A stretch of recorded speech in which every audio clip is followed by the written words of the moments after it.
Hey everyone, how y'all doing? My name is Mateo and I am from Maschine Masters. This week, I'm going to show you how I fixed a problematic phasing sound. This video is a follow-up to a previous tutorial where I discussed the benefits of mixing in mono and why mixing in mono helps you easily pick out problematic frequencies in your mix. In this tutorial, I'll be using Carnage The Producer's track, Comeback. So let's take a look at the problematic sound that I had from the last tutorial. So I'm going to highlight it over here. And we're going to look at the correlation meter here. And I'm going to switch back and forth from mono to stereo and stereo to mono. So first I'm going to play it in stereo.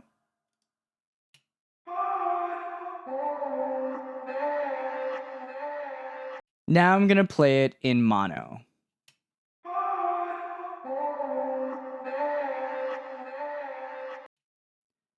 So there's a few things that we notice there. One, there's a drastic change in level between the first two vocal samples compared to the third one. Now, the reason for this is because I hypothesized that the first two samples had some sort of stereo widening plugin applied to it, which is why it's got phasing going on. And stereo widening plugins do typically introduce some sort of phasing. Now, the third one doesn't seem to have any issues because it's in mono. So the other thing we notice is that there is a drastic difference in level when we go from stereo back to mono. Now, in the previous video, I explained why this is problematic. This is something that will affect your mix across various mediums, and we don't want that.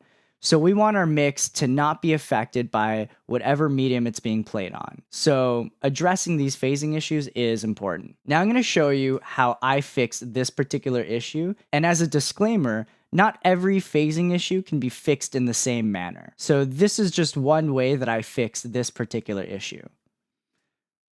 Now, some of you might be thinking, well, why don't you just use a compressor to control and maintain the same balance between the first and second vocal sample and the third one? Now, I tried that. That was obviously the first thing that I tried doing. But it's not really about the actual transients themselves, it's about the frequencies. And when you fold down the mix to mono, these frequencies cancel out and there's a massive difference in volume. And that's not something that we want. So I ended up having to separate this sample into two sections, as we can see over here. So the first two vocal samples I put on its own track, and the third one I put on its own. The third one didn't really need much work because it was already in mono. So all I did was change the stereo file into a mono.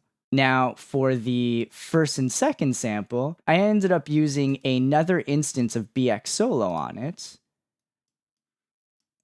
And I brought down the stereo width of it from 100% to 50%.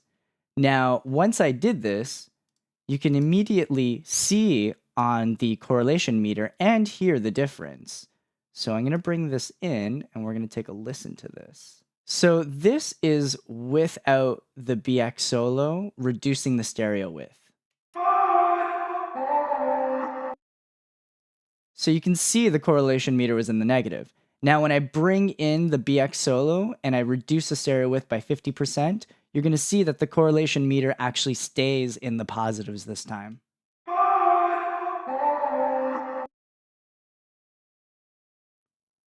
Amazing. That's what we wanted. Now, some of you might be thinking, well, you're losing that stereo width that I had before. Yes, that is true, but we can bring that back in a various amount of ways.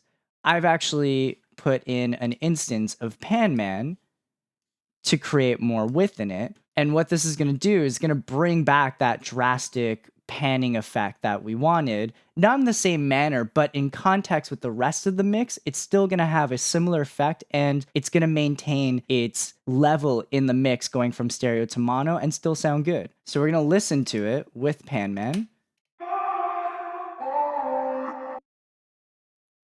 Cool. So now we have it going from left to right and we're still maintaining our phase correlation. It's staying in the positive, which is great.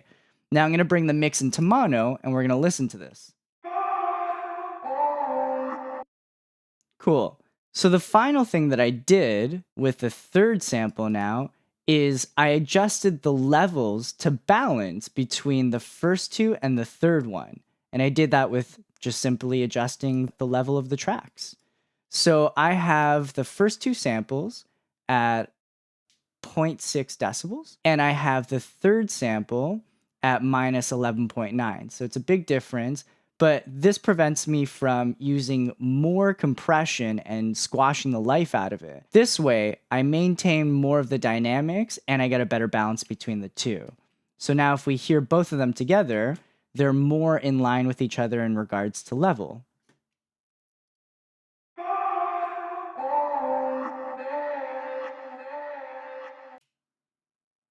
Amazing. So it's in phase, it's more balanced, and if I bring it in mono, we're not going to notice too much of a difference in the dip of the volume, so it's going to stay relatively close to the same.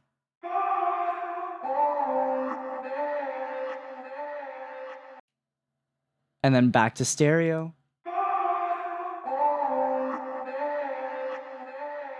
Amazing. So, lastly, what I did was I mixed down these two tracks into one stereo track. So I'm going to mute these guys and unmute this. So now this is what we've been left with.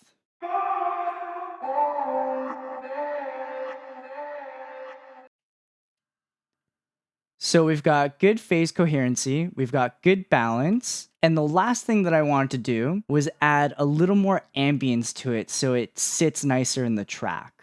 So I created a reverb track over here, and now I have reverb with my mixed down sample.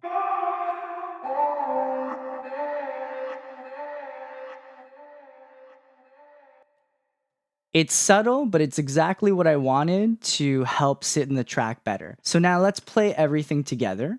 Here is the track with the old sample.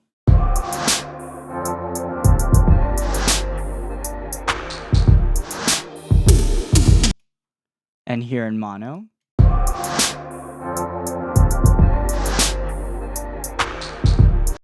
You can hear the difference, how it gets lost in the mix.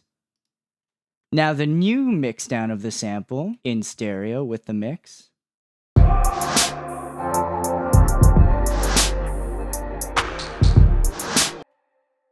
And now in mono.